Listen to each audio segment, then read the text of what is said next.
Hello everyone, welcome to Navya Swami's kitchen. Friends, మన ఛానల్ని ఎవరైనా కొత్తగా చూసినట్లయితే ముందుగా వెంటనే సబ్స్క్రైబ్ చేయండి. ఇంకా పక్కనే ఉన్న బెల్ ఐకాన్ని ఆన్లో ఉంచుకున్నారంటే నేను ఏ వీడియో పెట్టినా సరే మీకు ముందుగా అయితే నోటిఫికేషన్ వస్తుంది. ఈరోజు వీడియోలో మనం పొన్నగంటి కూర పప్పు తయారీ విధానం అయితే చూద్దాము. పొన్నగంటి కూర అండి చాలా రేర్గా దొరుకుతుంది. ఇప్పుడు ఈ సీజన్లో మాత్రమే దొరుకుతుంది, జూన్ జూలైలో అట్లా దొరుకుతుంది. అయితే ఇది పల్లెటూర్లలో చాలామందికి తెలిసే ఉంటుంది. కానీ నేను ఇంతకు ముందైతే ఎప్పుడూ ట్రై చేయలేదండి. ఒక ఫ్రెండ్ ద్వారా అయితే నేను ఈ ఆకుకూర పప్పునైతే తెలుసుకున్నాను. ఇది కళ్ళకి చాలా మంచిదంట. అయితే ముందుగా నేను ఇక్కడ ఒక 2 కట్టలు పొన్నగంటి కూరను తీసుకొని ఇలా ఆకుల వరకే మనం యూజ్ చేసుకుంటాము. ఆకులు మొత్తం ఇలా మంచి మంచి ఆకులన్నీ కట్ చేసుకొని పక్కన పెట్టుకోవాలి.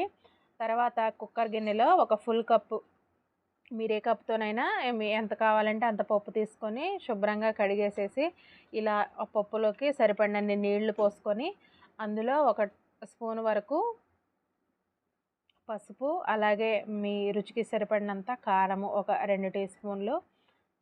అంటే కారం నేను ఇక్కడ కొంచెం తక్కువగానే వేశానండి. పిల్లలు మరీ కారం ఎక్కువగా ఉంటే తినరని కొంచెం సాల్ట్ కూడా వేసి కుక్కర్‌కి లిడ్ పెట్టేసేసి పప్పునైతే ఉడికించుకోవాలి. ఓవైపు పప్పు ఉడుకుతున్నప్పుడు మనం కొంచెం ఒక చిన్న నిమ్మకాయ సైజ్ అంత చింతపండును కూడా పక్కనే నానబెట్టుకొని ఉంచుకోవాలి.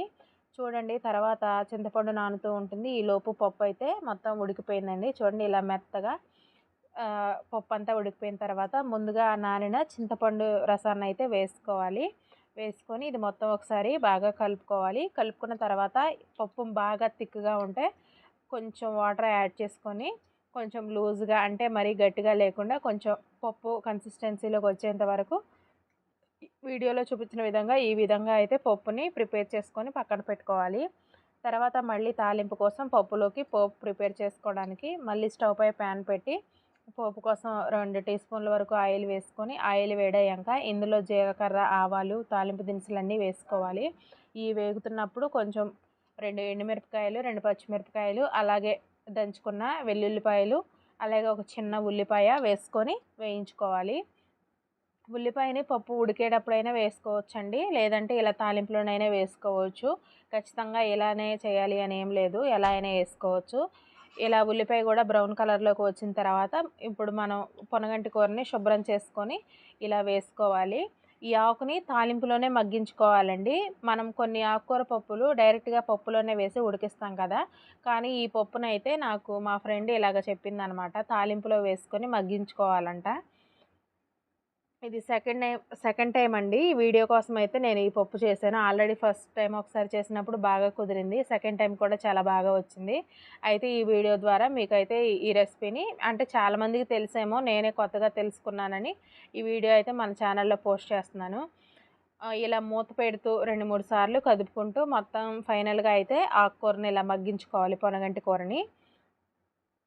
ఆకుకూర మొత్తం ఇలా మగ్గిపోయిన తర్వాత ఇప్పుడు ఇందులోకి మనం ముందుగా ప్రిపేర్ చేసుకున్న పప్పు మిశ్రమం అయితే యాడ్ చేసుకోవాలి. పప్పు మొత్తం ఇందులో వేసేసుకొని మొత్తం ఒకసారి కలియబెట్టాలి. పప్పు, ఆకుకూర మొత్తం కలిసే వరకు మొత్తం కలుపుకోవాలి. ఈ పప్పు చాలా టేస్టీగా ఉండిద్దండి. నేను ఫస్ట్ టైము మా ఫ్రెండ్ వేసినప్పుడు ఎలా ఉంటుందా అని డౌట్‌గానే తిన్నాను, కానీ చాలా బాగుంటుంది.